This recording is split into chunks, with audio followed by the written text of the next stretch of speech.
आप सबको जय मसीह की। और आज हम परमेश्वर के वचन से एक विषय पर बात करेंगे जिसका विषय है निर्णय, जिसका अंग्रेजी शीर्षक डिसीजन भी कहते हैं। मनुष्य में प्रियो इस संसार में एक यात्री के समान है। मनुष्य का जीवन यात्राओं से भरा हुआ है। मनुष्य का जीवन जन्म से मृत्यु तक एक यात्रा के सफर में है और इसी यात्रा के दौरान बहुत बार मनुष्य के विचारों में, मनों में एक निर्णय, एक डिसीजन, एक चुनाव लेने का समय आता है। मनुष्य अपने जीवन में एक सही जीवन जीने का निर्णय लेता है, उसके जीवन सुखाल जीवन जिंदगी बीतता है। लेकिन एक गलत चुनाव, एक गलत संगति, एक गलत रहन सहन, एक गलत सोच मनुष्य के जीवन में दुख, विपत्तियां और परेशानियों को लेकर आता है। और बहुत बार मनुष्य जीवन में दुख, बीमारी, परेशानी, चिंताएं, समस्याएं, बीमारियां आती है जो मनुष्यों को चिंताओं में डुबाई जाती है। आप याद रखें, मनुष्य का जीवन निर्णयों से भरा हुआ है।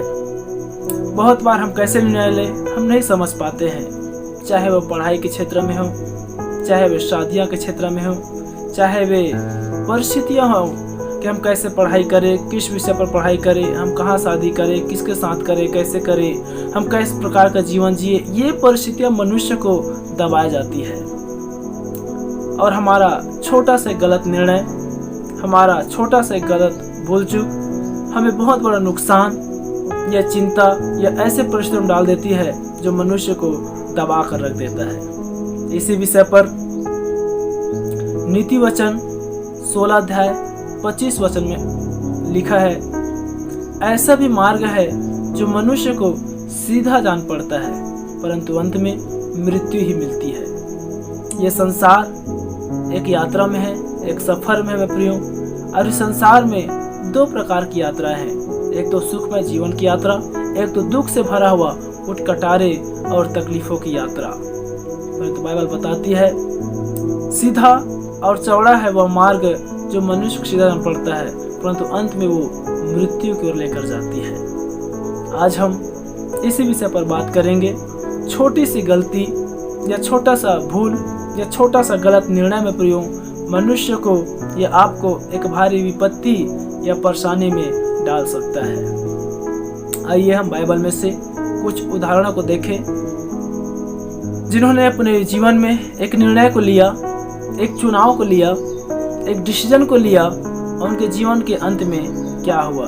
हम दो व्यक्ति के विषय पर देखेंगे, पहला लूत और दूसरा मूसा के बारे में। लूत के विषय पर हम पाते हैं उत्पत्ति 13 अध्याय उसका 8 से हम आगे पढ़ रहे हैं, आप सुने।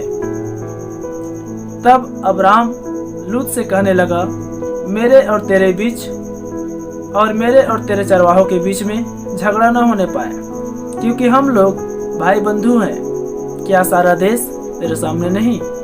इसलिए मुझसे अलग हो जा। यदि तू बाईं ओर जाए तो मैं दाहिनी ओर जाऊंगा, और यदि तू दाहिनी ओर जाए तो मैं बाईं ओर जाऊंगा। तब लूत ने आंख उठाकर यरदन नदी के पास वाली सारी तराई को देखा कि वह बहुत ही सिंची हुई है, जब तक यहोवा ने सदोम और अमोरा को नष्ट न किया था। तब तक सोअर के मार्ग तक वह तराई यहोवा की वाटिका और मिस्र देश के समान उपजाऊ थी। इसलिए लूत अपने लिए यरदन की सारी तराई को चुन के पूर्व की ओर चला और वे एक दूसरे से अलग हो गए। अब्राहम कनान देश में रहा पर लूत उस तराई के नगरों में रहने लगा। हालेलुया। यहाँ पर हम लूत और अब्राहम के विषय पर देख रहे हैं प्रियो। परमेश्वर ने कैसे अब्राहम को अपना कुल, कुटुंब, घर, परिवार सब कुछ छोड़कर अपने पीछे हो लेने के लिए बुला लिया था, वो चुन लिया था। और परमेश्वर ने अब्राहम को बुलाया और अब्राहम ने परमेश्वर की आवाज को सुनकर वैसा ही किया। आप एक बात याद रखें, परिस्थितियां मनुष्य के जीवन में चुनाव को लेकर आता है। परिस्थितियां मनुष्य के जीवन में चुनौती को लेकर आता है और वही चुनाव लूत के सामने आया, वही चुनाव लूत ने किया। हम यहाँ पर देखें कि यरदन नदी के पास वाली तराई को जब लूत ने आंख उठाकर देखा तो उसको यहोवा की वाटिका के समान सुंदर दिखाई दिया, जो अदन की वाटिका से हम इसे तुलना कर सकते हैं, जिसमें झरने बहती थी, भांति भांति की फल था, भांति भांति के वृक्ष थे, फलदायी वृक्ष थे, हर प्रकार की जो जीवन यापन के लिए मनुष्य जीवन को सुखदायी बना सकता था। उस तराई को लूत ने आंख उठाकर देखा में प्रियो, जो बहुत ही हरियाली, बहुत ही रंग बिरंग की उनकी भेड़ बकरियों के लिए, उनके चरवाहों के लिए और लूत के जीवन यापन के लिए एक सुखमय बना सकता था। लूत ने आंख उठाकर देखा, सदोम की तराई, यरदन नदी की तराई, वो यहोवा की वाटिका उसको सुंदर दिखाई दिया और वो अपना मार्ग ले लिया। परंतु उसके हम अंत में पाते हैं, जब आप उत्पत्ति 19 अध्याय और उसका आप 23 से आप 25 पद तक पढ़े तो वहाँ पर लिखा हुआ है, लूत के स्वर के निकट पहुंचते ही सूर्य पृथ्वी पर उदय हुआ और अमोरा और आकाश से गंधक और आग बरसाई और उन नगरों को और उस संपूर्ण तराई को और नगरों के सब निवासियों को भूमि के सारे उपज समेत नष्ट कर दिया। प्रियो, लूत के दृष्टि पर संसार, लूत की दृष्टि पर यरदन नदी वाला तराई, लूत की दृष्टि पर यहोवा के वाटिका के समान वो सदोम बहुत ही सुंदर दिखाई दिया, हरियाली दिखाई दिया, लेकिन अंत में उसे मृत्यु ही मिली। वो विनाश की ओर बढ़ा, वो अपना कदम समस्याओं की ओर बढ़ाया, वो अपना कदम को विपत्तियों की ओर बढ़ाया। शुरुआत में सरल जान पड़ा, शुरुआत में सहज जान पड़ा, शुरुआत में सेतमेत में मिलने वाला स्थान जान पड़ा, परंतु उसके अंत में उसको मृत्यु ही मिली। बाइबल यहाँ पर बताती है, परमेश्वर सदोम और अमोरा को आग और गंधक से नाश कर दिया। जिस समय लूत ने डिसीजन लिया, जिस समय लूत ने निर्णय लिया, उसे मालूम नहीं था कि सदोम और अमोरा के तराई वाले नगर परमेश्वर की दृष्टि में दुष्ट और पापी है।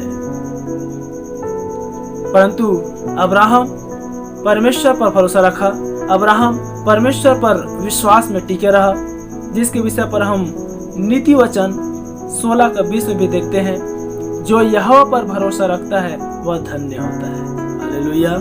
और उसी प्रकार से यिर्मयाह 17 का 7 में भी कहता है, धन्य है वह पुरुष जो यहोवा परमेश्वर पर भरोसा रखता है और जिसने परमेश्वर को ही अपना आधार माना हो। जब अब्राहम ने लूत के पास एक निर्णय का समय को रखा, उसने अपना आधार यरदन नदी और तराई को माना, उसने अपना आधार यहोवा की वाटिका को माना, उसने अपना आधार सदोम और अमोरा को माना। मैं प्रियो, और वही उसका आधार उसकी विपत्ति का कारण बन गया। लेकिन परमेश्वर अब्राहम के विषय पर एक योजना था, परमेश्वर के मैं प्रियो अब्राहम के विषय पर एक विचार था और उसने आशीष बरसाई, जिसके विषय पर दिया वो दूध और मधु की धाराओं में बहने वाले स्थान पर रहने पाया। हालेलुया। दूसरा उदाहरण हम देखते हैं मूसा के विषय पर। हम मूसा के विषय पर भी जानते हैं, वे राजघरानों में पला बढ़ा, वे राजा के समान जिया, वे महलों में अपने जीवन यापन किया। परंतु बाइबल बताती है, हम निकाले इब्रानियों 11:24 से 26 पद तक मैं पढ़ रहा हूँ। विश्वास ही से मूसा ने सियाना होकर फिरौन के बेटी का पुत्र कहलाने से इनकार किया, इसलिए कि उसे पाप में थोड़े दिन के सुख भोगने से परमेश्वर के लोगों के साथ दुख भोगना अधिक उत्तम लगा। उसने मसीह के कारण निंदित होने को मिस्र के भंडार से बड़ा धन समझा, क्योंकि उसकी आंखें फल पाने की ओर लगी थी। हालेलुया। यहाँ पर मैं प्रियो हम मूसा के विषय पर पाते हैं। मूसा राजघराने में पला बढ़ा, मूसा फिरौन का पुत्र कहलाया, मूसा फिरौन की बेटी का पुत्र कहलाने से जब सियाना हो गया वह इनकार कर दिया। उसको मालूम था संसार में मिस्र का भंडार है, उस महल में ज्ञान है, बुद्धि है, प्रजा है, लोग है, तंत्र है, मान है, सम्मान है, लेकिन जीवन नहीं है। जब उसे सियाना हुआ, जब उसने परमेश्वर को जाना, वचन में लिखा मसीह के कारण सियाने होकर फिरौन के बेटी के पुत्र कहलाने से मूसा इनकार कर दिया। और लिखा है मसीह के कारण निंदित होने को वो मिस्र के भंडार से अधिक बड़ा धन समझा। आगे आप पाते हैं प्रियो, ऊपर लिखा है मूसा की आंखें फल पाने की ओर लगी हुई थी। आप लूत के समान न बने। संसार में आपको हरियाली दिखाई देंगी, संसार आपके लिए चौड़ा मार्ग है, संसार में आपको खुशी, शांति, आशीष, अनुग्रह, धन, दौलत, मान सम्मान दिख सकती है, लेकिन वो में प्रियो आपको मृत्यु की ओर ले जाती है। आपका चुनाव मूसा के समान हो, जिसने मिस्र के बड़े भंडार को मसीह के कारण तुच्छ जाना। उसने निंदित होने को अनुग्रह समझा। उसकी आंखें फल पाने की ओर लगी हुई थी। आप याद रखें, संसार की बहुतायत का धन मनुष्य को परमेश्वर से दूर कर देता है।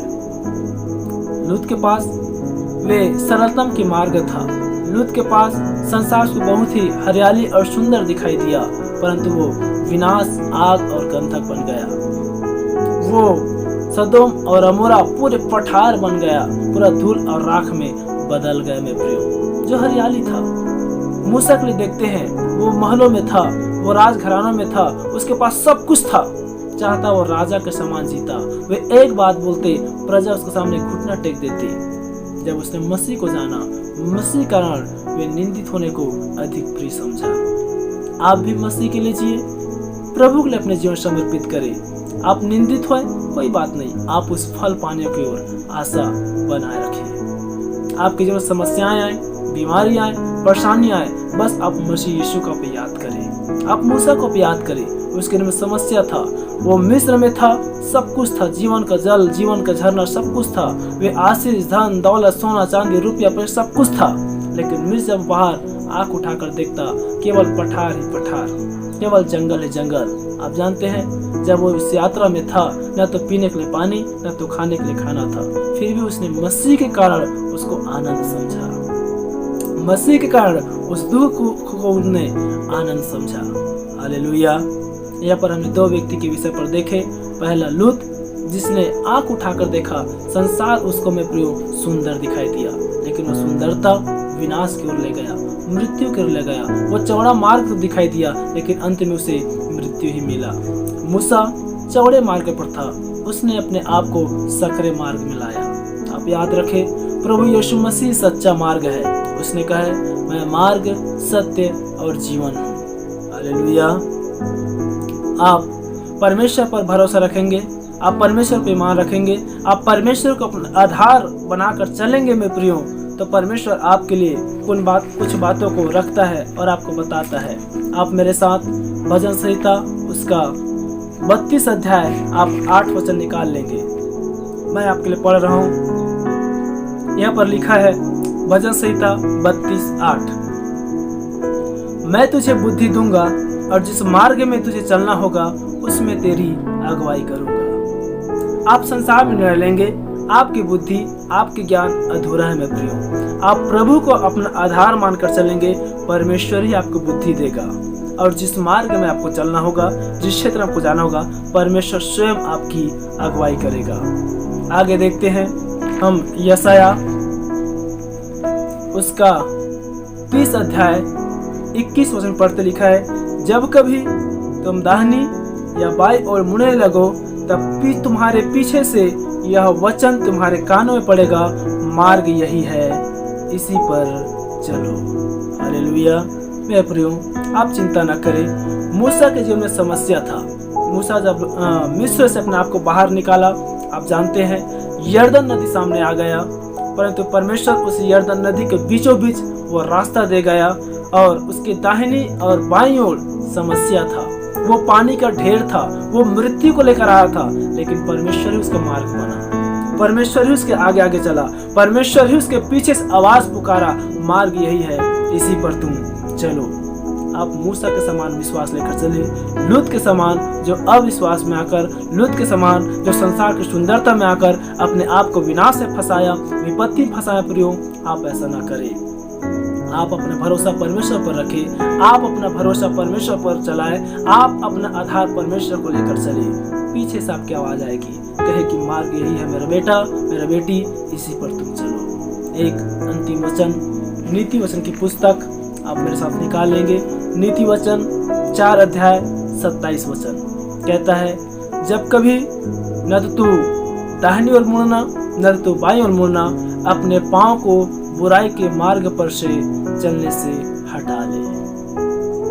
जब आप अपने जीवन को मैं प्रियो बुराइयों से, अपने जीवन को जब आप गुनाहों से, अपने आप को मैं प्रियो जब आप संसार के नाना प्रकार भलाओं से अलग रखते हैं, पीछे से परमेश्वर आपके लिए आवाज लगाता है और परमेश्वर आपके आगे आगे चलने वाला आपकी मार्ग है मैं प्रियो। निर्णय आपके हाथ में है। आप लूत के समान अपने जीवन को बिताना चाहते हैं, संसार की चकाचौंध में, संसार के आराम, संसार की शांति, संसार खुशी में, कि आप मूसा के समान मसीह के लिए दुख उठाना अधिक पसंद करते हैं। याद रखें, मूसा सियाने होकर अपने आपे में आया, अपने समझ में आया, मिस्र के बड़े भंडार को उसने तुच्छ समझा और मसीह का निंदित होना उनको अधिक भाया। आप लूत के समान न बने, अब्राहम के समान बने। परमेश्वर कहता है न तो दाहिनी ओर मुड़ना न तो बाईं ओर मुड़ना, पीछे से आवाज आएगी, कहे कि मार्ग यही है, इसी पर चल। आप अब्राहम के समान में प्रियो परमेश्वर को अपना आधार माने। परमेश्वर आपको बुद्धि देगा, परमेश्वर आपको ज्ञान देगा और जिस मार्ग में आपको चलना होगा उस मार्ग में आपकी अगुवाई करेगा। हालेलुया। आइए अंतिम बातें, हम उस निर्णय में आए, आज अपने जीवन का निर्णय ले, एक सच्चा मसीह जीवन जीने के लिए, एक सच्चा प्रभु के भक्त, एक सच्चा परमेश्वर के हम जन होने के लिए। यदि आप में क्षमा करने की आत्मा नहीं है, आप परमेश्वर से क्षमा मांगे, आप लोगों को आप क्षमा करें। यदि आप में प्रेम नहीं है, आप आज निर्णय ले, प्रभु अब मुझे आपकी प्रेम की आत्मा भर जाए, क्योंकि आप आत्मा के नफल जानते हैं, सबसे पहला प्रेम है मेरे प्रियो। और परमेश्वर के वचन बताते हैं परमेश्वर भी प्रेम है। यदि आप में प्रेम नहीं है, आप निर्णय ले, प्रभु आज से मैं अपने लोगों से प्रेम करूंगा। आप माफी मांगे परमेश्वर से, आप माफी मांगे उन लोगों से जिसकी दृष्टि पर आपने गलत किए। आप निर्णय ले, एक निर्णय का समय है। यदि आप में प्रार्थना कमी है, आप निर्णय ले, प्रभु अब से मैं प्रार्थना में नित्य बना रहूंगा। यदि आप में वचन कमी है, आज आप निर्णय ले, प्रभु मैं अब से आपके वचन से लिपटा रहूंगा, क्योंकि परमेश्वर के वचन कहते हैं प्रियो जो वचन पर मन लगाता है वह कल्याण पाता है। आप संसार के जीवन से निर्णय ले, आप मसीह में आ जाए, एक अच्छे मसीह जीवन आप जीने का आप निर्णय ले में प्रियो। आप पवित्र जीवन जीने का आप आज निर्णय ले आप में प्रियो। आप फिर से संसार को न लौटे, आप फिर संसार की चकाचौंध में अपने लौटे लूत के समान, क्योंकि एक ऐसा समय आने वाला है जैसे लूत के दिनों में प्रियो आग और गंध की वर्षा हुई, अंत के दिनों में फिर से होने वाला है। आप लूत के समान न बने, आप मूसा के समान बने। संसार में आपको दुख होता है, तकलीफ होता है, परेशानी होता है, चिंताएं होती है, आप उसे आनंद समझे, क्योंकि स्वर्ग में आपके लिए बड़ा प्रतिफल है। मूसा की आंखें प्रतिफल पाने की ओर लगा रहा। हालेलुया।